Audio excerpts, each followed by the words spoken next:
Rolling Stones drummer Charlie Watts died today at the age of 80 after more than 6 decades as a rock and roll and jazz musician. Watts performed with the Rolling Stones here in San Diego for the very first time on November 1st, 1964 in Balboa Park. This isn't his usual type of investigation, but News 8's David Gottfredson, our resident Rolling Stones superfan, did some digging into our archives. He not only found the footage, he met someone who was there. David joins us live from Balboa Park tonight to explain. David? We are out here live at Starlight Bowl, which is now shut down. But imagine being here in 1964 for the Rolling Stones concert, their very first concert in San Diego. We looked in our film archives, and yes, News 8 was here on the day after Halloween in 1964. Rolling Stones drummer Charlie Watts is gone, but not forgotten.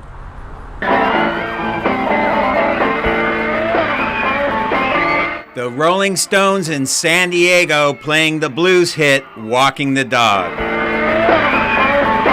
This News 8 archive footage of the Stones concert on November 1st, 1964 at the Balboa Park Bowl, as it was called then, has not been seen for 57 years. It was just such a thrill to see them, and I never forgot the date because it was the day after Halloween. Scripps Ranch resident Kathy Bogle-Wong remembers the concert well. She was there with her friends, her very first concert at the age of 11. We were such big fans, and it was such a big deal to go to a concert. I'm surprised my parents let me go. The Rolling Stones arrived in 1964, a relatively new band, in the wake of the Beatles wave. Kathy remembers the concert in Balboa Park didn't even sell out, so radio stations were giving away free tickets. They only sold about 300 tickets, but they just opened up the venue to anyone else who wanted to come. We got there so early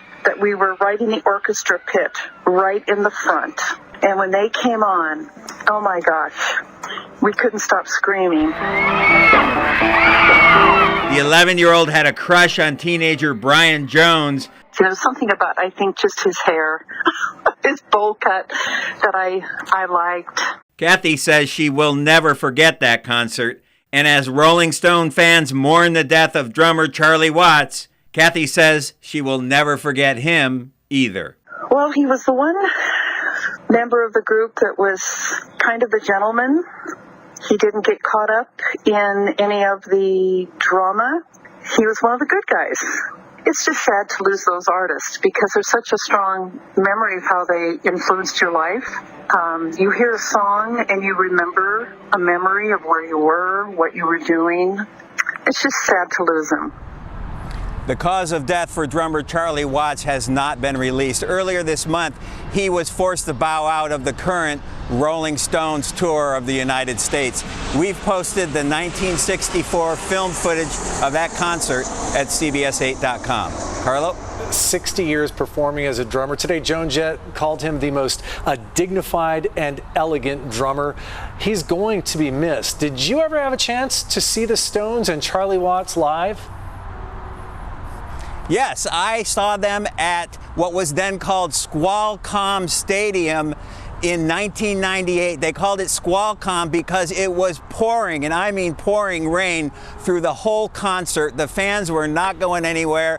The band was not going anywhere. And by the end of the show, Mick Jagger was just soaking wet and ripping it up. Squalcom. I love it. David Gottfredson reporting live. Thanks, David.